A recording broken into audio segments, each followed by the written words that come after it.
Arkadaşlar merhaba. Bu videomuzda sizlere floor wall komutlarından yani mid planner komutlarından mid place komutundan modülünden bahsedeceğim. Bu modül aslına bakarsanız çok kullanacağınız bir modül değil. İşte bu tarz formları olan işte böyle tek takım yollu ihtiyacınız varsa bu modül sizin işinizi kolaylaştırıyor. Standart bir menümüz var. Hemen hemen bütün modüllerde bu menümüz karşımıza çıkacak. Main menüsünden işte çeşitli yüzey seçimleri, çeşitli ayarlarımız, takım seçmelerimiz, geometri bölümünden çeşitli geometrilerimizi, parçamızı, devirlerleme ve standart ayarlarımızı yapıp programımızı tamamlayacağız. Bu bütün modüllerde geçerli. Sadece istisnai bazı ayarlar var. O da işte taban atma programlarında ayrı bir ayarlar. İşte duvar işleme veya farklı modül programlarında ayrı ayrı ayarlarımız olacak. Ama genel olarak menümüz bu arkadaşlar. Bu 22.12 sürümünden sonra geldi diye hatırlıyorum. Onun öncesindeki bu menü daha farklıydı. Eski kullanıcılar bilir. Modülümüze geçecek olursak FaceMill MidFace isimli modülümüz Tool kısmından takımımızı oluşturmakla başlayalım. Örneğin düz 20 freze çakısı enterladım. Takım çapım 20. Buradaki ayarlarımı yapmama gerek yok. İşte nedir? Uç radüsüm. Uç radüsüm olabilir.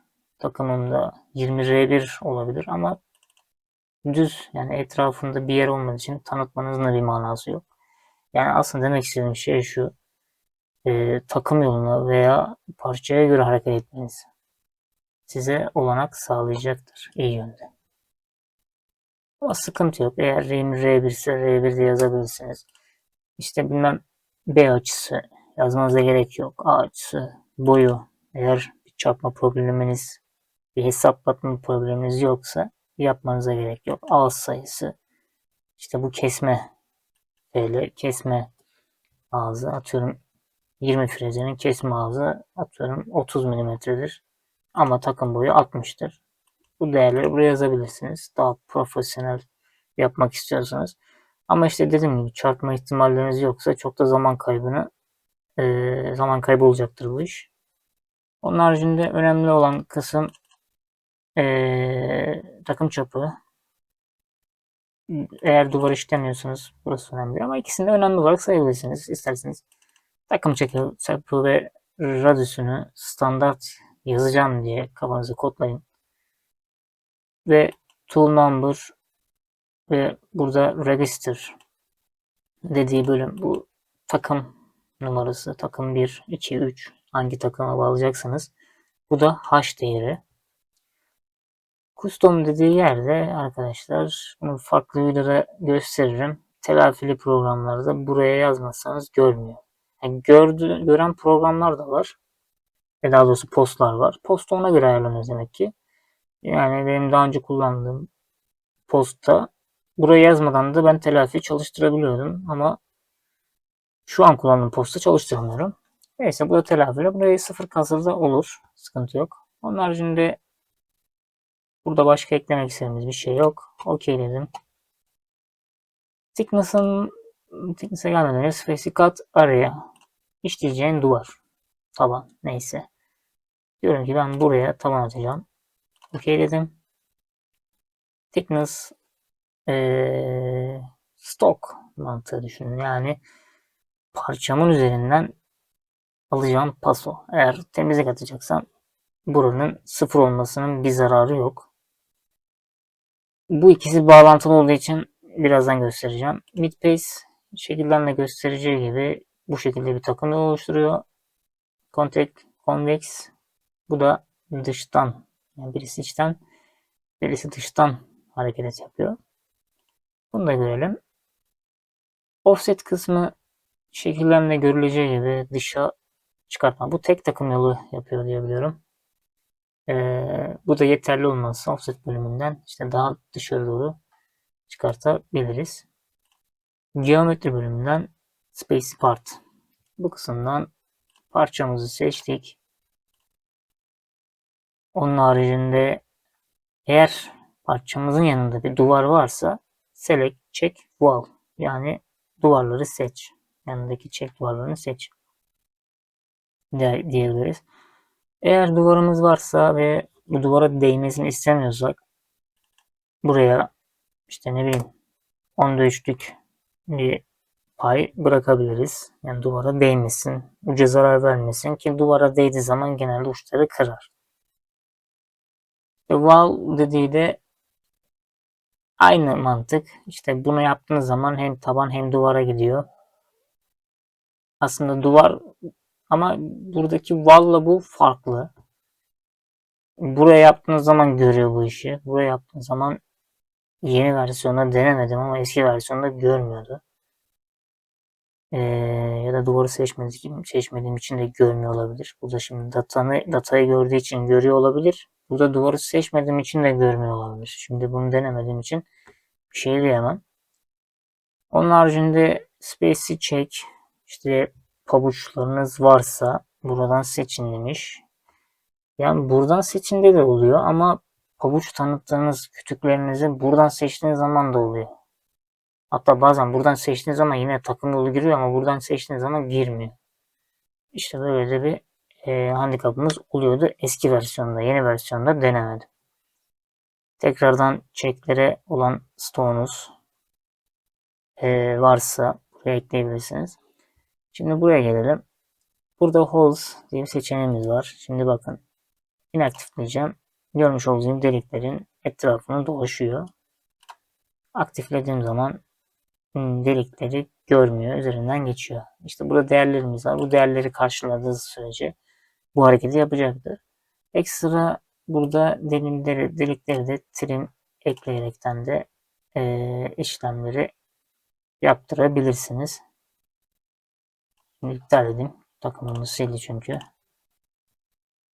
Şimdi gelelim bir sonraki bölümümüze. Burada şöyle resimlerden bakalım. Lan derseniz işte şu ortada bulunan sarı blok görmüyor. Direkt eğer öyle bir sarı bloğumuz varsa takım oraya çarparak girecektir.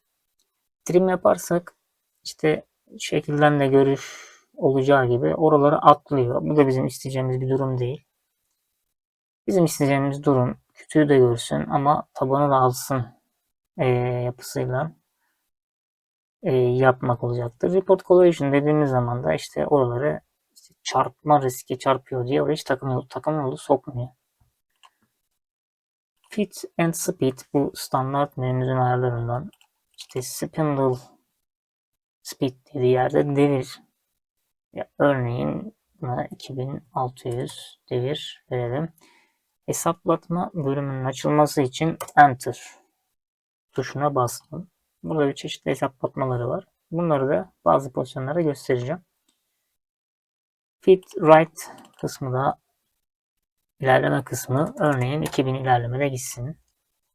Tabi burada işte boşta ilerleme çıkışları boştan mı gitsin, C1 mi gitsin, yani talaştı mı gitsin tarzında ya girerkenki hızının, rapidinin kaç verdiyseniz %100'ünü mü kullansın, işte çıkarken %100'ünü mü kullansın, step over yani yana kaymasında eğer burada birkaç farklı takım yolu varsa ki bu Midpace'te yok, yana kaydığı hızı yani verdiğiniz 2000 değil de ben %20'sini kullan dediğim zaman 2120'si kadar yana kayarak ya, o hızla yana kayıyor veya çıkışta böyle bu ilk giriş first cut giriş kesmesi bu da çıkışı vesaire vesaire burada bazı ayarlarımız var.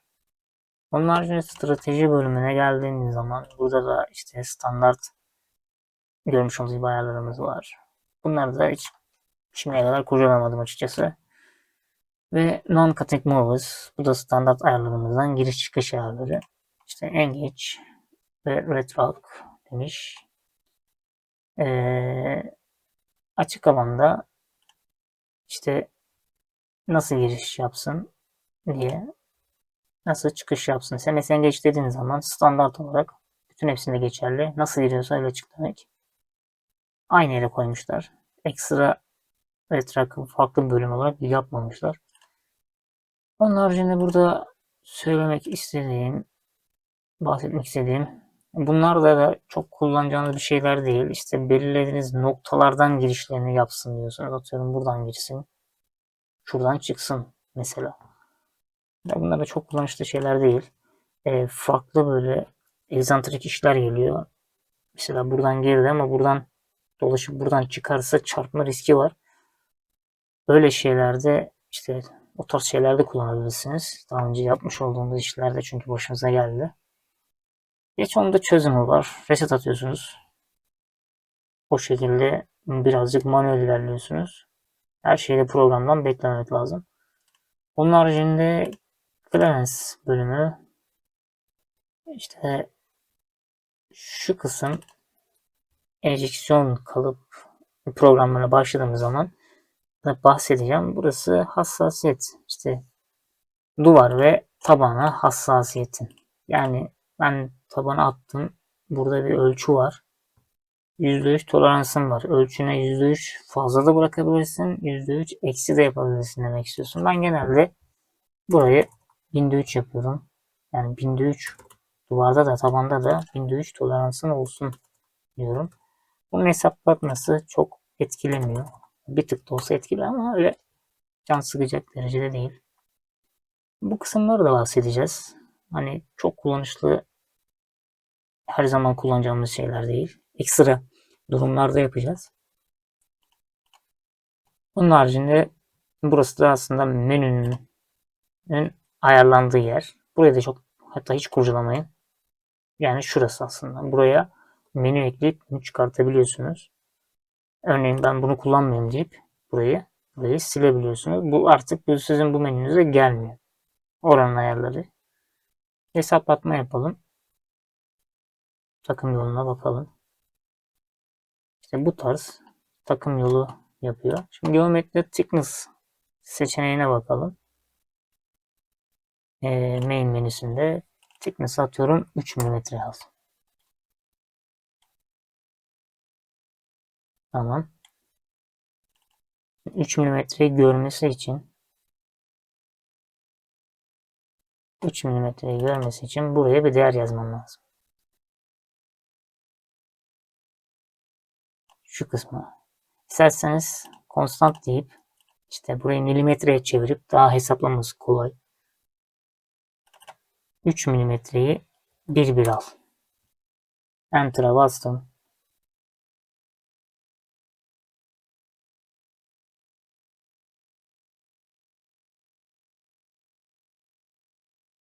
Görmüş olduğunuz gibi 3 tane takım yolu üretti. Veyahut numara, yani kaç pasol alsın? 2 pasol alsın.